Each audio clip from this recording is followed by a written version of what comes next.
Welcome to Sasi official. Jailer 2லேருந்து ஷாருக் கான் விலகியதற்கான ஒரு பின்னணி காரணம் இப்போ சொல்லப்படுது. இவ்வளோ கேவலமாக ஷாருக் கான் நடந்துக்குவாரா அப்படிங்கிற மாதிரியான விஷயங்கள். அடுத்து பார்த்தீங்கன்னா ஜனநாயகன் படத்தை நெட்டில் ரிலீஸ் பண்ணதுக்கு அந்த எடிட்டர் தான் காரணம் அப்படின்னு சொல்லி அந்த எடிட்டருக்கு இப்போ ஒரு பனிஷ்மெண்ட் கொடுத்துருக்காங்க. ரஜினி 173 இந்த படத்தை பற்றின ஒரு சில அப்டேட்டுகள் வந்திருக்கு. இவ்வளோ விஷயங்களை பார்க்க போகிறோம். சினிமா செய்திகளை தெரிஞ்சுக்கொள்ள நம்ம சேனலில் சப்ஸ்கிரைப் பண்ணுங்க. ஃபர்ஸ்ட் எடுத்தோன்னே ஜெயிலர் 2லேருந்து ஆரம்பிப்போம். ஜெயிலர் 2 ஷூட்டிங் இப்போ சமீப காலமாக முடிஞ்சுது. ஜெயிலர் 2 பொறுத்த வரைக்கும் ஒரு பிரம்மாண்ட கூட்டணி. ரஜினி சார், நெல்சன், அனிருத், இப்படி ஒரு பிரம்மாண்ட கூட்டணியில் மிகப்பெரிய வசூல் சாதனை செஞ்ச படம் தான் ஜெயிலர் 1. அதோடைய பார்ட் 2 கொண்டு வராங்க. சமீபத்தில் அதோடைய ஷூட்டிங் முடிஞ்சிருந்தது. நானே போன வீடியோவில் சொல்லியிருப்பேன். அதுக்கு என்னப்பா தொடர்ந்து அதையே பேசிக்கிட்டு இருக்கா அப்படின்னு நீங்கள் கேட்க வேணாம். போன வீடியோவில் நான் சொல்ல தவறின ஒரு நியூஸ் இருக்குது. என்னன்னா அதில் வசந்த் நிற்பார். வசந்த்னா யாருன்னு கேட்டுறாதீங்க. அதாவது ஜெயிலரில் ரஜினி சாருக்கு பையனாக நடிச்சிருப்பார். அவர் ஜெயிலர் 2 படப்பிடிப்பு நிறைவு நாளில் ரஜினி சாரோடைய கேக் வெட்டி கொண்டாடிக்கிட்டு இருக்காரு. இதுலேருந்து என்ன தெரியுதுன்னா ஜெயிலர் 2லையும் அவர் நடிச்சிருக்காரு. ஜெயிலர் 1ல் அவர் இறந்துட்டாரு, எப்படி ஜெயிலர் 2ல் அவர் நடிக்க போகிறாரு அப்படிங்கிற ஒரு மிகப்பெரிய கேள்வி இருந்தது. காரணம் ஒன்று தான். அதாவது இந்த படம் எப்படி போக போகுது ஜெயிலர் 2 அப்படின்னு பார்த்தீங்கன்னா நான் லீனியரில் படம் போக போவதாக சொல்கிறாங்க. இப்போ நடக்கிற சம்பவம் இதுக்கு முன்னாடி நடந்தது. இதுக்கு முன்னாடி நடந்த சம்பவத்தில் அவருடைய பையன் வருவார் அப்படிங்கிற மாதிரியும், அப்போ அந்த ஜெயிலர் 1ல் இருந்த வில்லன் வரத்துக்கு வாய்ப்பு இருக்கானா? கண்டிப்பாக வாய்ப்புகள் இருக்குது. ஏன்னா அந்த அளவுக்கு நிறைய விஷயங்கள் இருக்குது. எல்லாமே சீக்ரெட்டாக வச்சுருக்காங்க. அதாவது பாலகிருஷ்ணா நடிக்கிறதா சொல்லி விலகுனது, அதுக்கப்புறமேட்டுக்கு ஷாருக் கான் விலகுனது, அதுக்கப்புறமேட்டுக்கு பார்த்தீங்கன்னா பவன் கல்யாணம் நடிக்கிறதுக்கு இப்போ யார் நடிச்சிருக்கானே தெரில. அந்தளவுக்கு சீக்ரெட். ஆனால் பெரிய பெரிய ஆட்கள் நடிச்சிருக்காங்க அப்படிங்கிறது தான். சரி, அதுக்கு முன்னாடி ஜெயிலர் 2ல் ஏன் ஷாருக் கான் விலகுனாரு, இவ்வளோ கேவலமாக நடந்துக்கிட்டாரான்னு சொன்னோம் இல்லையா? அதை அடுத்து சொல்கிறேன். இப்போ ஜனநாயகன் படத்தை பற்றி பேசிடுவோம். ஜனநாயகன் படத்தில் அந்த எடிட்டர் பிரதீப்பை இப்போ தடை நீக்கம் செஞ்சுருக்காங்க. அதாவது இடைநீக்கம்னு சொல்கிறாங்க. அதாவது ஒரு குறிப்பிட்ட காலத்துக்கு அவருக்கு பனிஷ்மெண்ட் அப்படின்னு. ஏன்னா அவருடைய உதவியாளர்கிட்ட இருந்தால் இது போயிருக்கு. எடிட்டிங் ரெஃபரன்ஸ் தான், அதாவது எடிட்டிங் ரூம்லேருந்து தான் இந்த படம் ரிலீஸ் ஆகிருக்கு அப்படிங்கிறத கன்ஃபார்ம் சொல்லிட்டாங்க. இப்போ என்ன பனிஷ்மெண்ட் அப்படின்னா, அந்த பிரதீப் இருக்கார்லையே எடிட்டர், அவருக்கு நேரடி தொடர்பு கிடையாது. ஆனால் தென்னிந்திய எடிட்டர் சங்கத்துக்குன்னு ஒரு ரூல் இருக்குது. அங்கீகாரம் பெறாத உதவியாளர்களை வச்சுக்கொள்ளக்கூடாது. அப்படின்னா அந்த சங்கத்தில் மெம்பராக பணம் கட்டி இருக்கிறவங்கள தான் நீ உதவியாளராகவே வச்சுருக்கணும் அப்படிங்கிறது தான் ரூல். இவர் என்ன பண்ணிட்டார் அப்படின்னா கண்டவங்கள உள்ளே விட்டுட்டாரு அப்படிங்கிற மாதிரி சொல்கிறாங்க. இப்போ அவங்க வழியாக தான் இந்த படம் வெளியில் போயிருக்கு. இது நீங்கள் நல்லா யோசிச்சு பார்த்தீங்கன்னா பிரதீப்புக்கும் இதுக்கு நேரடி சம்மந்தம் இல்லைன்றாங்க. அதாவது பிரதீப் இதை எடுத்து போடலை.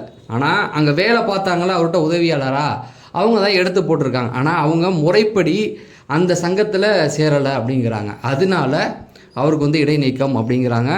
இது நீங்கள் இப்போ கேட்கலாம், ஏங்க யாரோ பண்ண தப்புக்கு அவர் எப்படிங்க அப்படின்னு நீங்கள் கேட்கலாம். தயாரிப்பாளர்களுக்கு இது எவ்வளோ பெரிய நஷ்டத்தை கொடுத்துருக்குது அப்படின்னு யோசிக்கும் பொழுது வேறு ஆப்ஷன் இல்லை. ஏன்னா அடுத்தடுத்து இந்த மாதிரி நடத்தக்கூடாது இல்லை. இதிலேருந்து எல்லா எடிட்டரும் ஒரு இடத்துல உஷாராகிக்குவாங்க. எடிட்டர் மட்டும் இல்லை, முக்கியமான துறையில் இருக்கவங்க அந்த சங்கத்தில் அவங்கவுங்களுக்குன்னு ஒரு சங்கம் இருக்குது. அதில் முறைப்படி அவங்க பதிவு செஞ்சுருக்கணும், அதில் மெம்பராக இருக்கணும், அவங்கள தான் உதவியாளராக வச்சுருக்கணும். அதாவது அவங்கெல்லாம் பணம் அதிகமாக கேட்பாங்க அப்படின்னு சொல்லி எல்லாரையுமே வேறு படிப்பு இல்லாதவங்க சும்மா உதவிக்காக வச்சுக்கலாம் அப்படின்னு சொல்லி இப்போ உள்ள பசங்கள்லாம் படிச்சுட்டு வராங்க. படிக்காமல் சொல்ல அனுபவத்தில் வருவாங்களா, அவங்களுக்குலாம் சம்பளம் கம்மியாக கொடுக்கலாம் அப்படின்னு சொல்லி வச்சுக்கிறதுனால ஏற்பட்ட பிரச்சனைன்றாங்க. எது எப்படியா இருந்தாலும் அந்த எடிட்டருக்கு இடைநீக்கம் அப்படிங்கிறது உறுதி செய்யப்பட்டு. இப்போ அடுத்தது தலைவரி 173.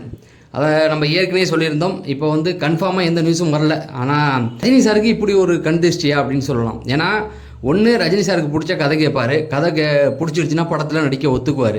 ஆனால் ஷூட்டிங் போய் எல்லாம் ரெடியாகி ஒரு படத்தை கேன்சல் பண்ணதா கிடையவே கிடையாது. ஜக்கு பாய் கூட ஏதோ ஒரு சில பிரச்சனை முன்னாடியே நிறுத்திட்டாங்க. ஆனால் இந்த படம் பாருங்களேன், அப்படியே பண்ணாலும் ரஜினி சார் தான் அவங்கள ரிஜெக்ட் பண்ணுவார். ஆனால் இந்த படம் என்னென்னா முதல்ல சுந்தர்சியை ரிஜெக்ட் பண்ணார். இப்போ சிபி சக்கரவர்த்தி, அடுத்தது அஸ்வத் மாரிமுத்துன்னு சொன்னாங்க. அவளுமே இப்போ நடிக்க முடியாதுன்றாங்க. ஏன்னா ஏஜிஎஸில் அஸ்வத் மாரிமுத்துக்கு ஒரு கால் ஷீட் இருக்குது. அவங்க என்ஓசி கொடுக்க தயங்குறாங்கன்ற மாதிரி சொல்கிறாங்க. அதாவது சிபி சக்கரவர்த்திக்கு இருந்த பிரச்சனை தான் அவருக்கும் இருக்க போகுதுன்னு. இதெல்லாம் நிறைய பேசிட்டோம், திரும்ப திரும்ப பேசக்கூடாது. இப்போ என்ன அப்படின்னு பார்த்தீங்கன்னா, இதை பற்றி ஃபுல் டீட்டெயில் எப்போ இங்கே வரும் அப்படின்னு கேட்டிங்கன்னா எலெக்ஷன் ரிசல்ட்டுக்கு அப்புறம் வந்துடும் அப்படிங்கிறாங்க. ஏங்க எலெக்ஷன் ரிசல்ட் அப்படின்னா, இந்த எலெக்ஷன் ரிசல்ட் தான் பல விஷயங்களை மாற்ற போகுது. மற்றவங்களுக்கு எப்படின்னு தெரியல, ரஜினி கமலுக்கு பெரிய பெரிய விஷயங்கள் மாற்றமாகும். ரெட் ஜெயிண்ட் உள்ளே இருக்கு இல்லையா, இது வரைக்கும் ஆளுங்கட்சியாக இருந்தாங்க. அவங்க சொன்னதுக்கெல்லாம் தலையை ஆட்டி தான் ஆகணும், வேறு ஆப்ஷனே இல்லை. படத்தை ரிலீஸ் பண்ண முடியாது. இதுக்கு முன்னாடி ஜனநாயகம் கூட நான் பேசியிருப்பேன். அதுக்கு பின்னணியில் யார் இருக்காங்க, அந்த எடிட்டருக்கு பின்னணியில் யார் இருக்காங்கன்னு நமக்கு தெரியாது. அதனால அவங்கள பகிச்சிக்க விரும்ப மாட்டாங்க. இந்த எலெக்ஷன் ரிசல்ட்டுக்கு அப்புறமேட்டுக்கு போல்டாக ஒரு முடிவு எடுத்துருவாங்க அப்படிங்கிற மாதிரி சொல்கிறாங்க. ஏன்னா 173லே கமல் சார் நடிக்கிறதுக்கு வாய்ப்பு இருக்குன்றாங்க. அந்த ஸ்கிரிப்ட் அப்படிப்பட்ட ஒரு ஸ்கிரிப்டுன்றாங்க. அதாவது கேமியோ மாதிரி. கேமியோ பற்றி நான் இப்போ ஏன் இதை பற்றி பேசுகிறேன்னா, ஷாருக் கான் விலகினார்னு சொன்னேன் இல்லையா, அதுவும் ஒரு கேமியோ பிரச்சனை தான். அதை அடுத்து சொல்கிறேன். அதனால் ரஜினி சாருடைய 173ல் கண்டிப்பாக உலகநாயகன் நடிக்கிறதுக்கு வாய்ப்பு இருக்குது. இயக்குனரை பொறுத்த வரைக்கும் அஸ்வத் மாரிமுத்து இந்த படத்தை இயக்க முடியாதுன்னு சொல்கிறாங்க. இதில் என்ன சொல்கிறாங்க அப்படின்னா, கமலஹாசன் வந்து ஒரு பேச்சுவார்த்தை நடத்துறதுக்கும் தயாராக இருக்காராம். அதாவது தெலுங்கு தயாரிப்பாளர் சங்கத்திட்ட. எதுவாக இருந்தாலும் அதை வந்து நம்ம வெயிட் பண்ணி தான் பார்க்கணும். அடுத்தது ஷாருக் கான் எதுக்கு வந்து ஜெயிலர் 2லேருந்து விலகினார் அப்படிங்கிற மாதிரி இப்போ ஒரு சர்ச்சை போயிட்டுருக்கு. எனக்கே வந்து ஷாருக் கான் இவ்வளோ கேவலமாக பண்ணுவாரா அப்படிங்கிற மாதிரி ஒரு எண்ணமும் வர வந்தது. அதுக்கப்புறமேட்டுக்கு இதை பற்றி டீப்பாக விசாரிக்கும் போது சேச்சி அப்படிலாம் இல்லை அப்படின்ட்டாங்க. அது என்ன அப்படின்னு பார்த்தீங்கன்னா, ஷாருக் கான் வந்து 2013 நினைக்கிறேன், அந்த காலகட்டங்களில் ரா 1ன்னு ஒரு படம் பண்ணியிருந்தார். ரோபோட்டிக் படம் தான். அதில் வந்து ஒரு கேமுக்குள்ளே உள்ளே போகிறது, அந்த கேமுக்குள்ளே போய் ரோபோட்டாக மாறுறது. எந்திரனுக்கு அப்புறம் எடுக்கப்பட்ட படம். அதாவது சங்கர் சார் வந்து இந்த ரோபோ கதையை அவர்கிட்ட தான் சொல்லியிருக்காரு.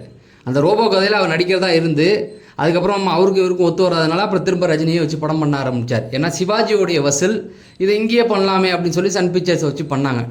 சரி, அது ஒரு பக்கம் இருக்கட்டும். அப்போ சங்கருக்கு போட்டியாக தான் அங்கே ராவன் படத்தை எடுத்தார். எடுத்ததுக்கப்புறம் ஒரு சின்ன விஷயம்னா, ரஜினி சார் இதில் நடிக்க வைக்கணும் அப்படிங்கிற மாதிரி.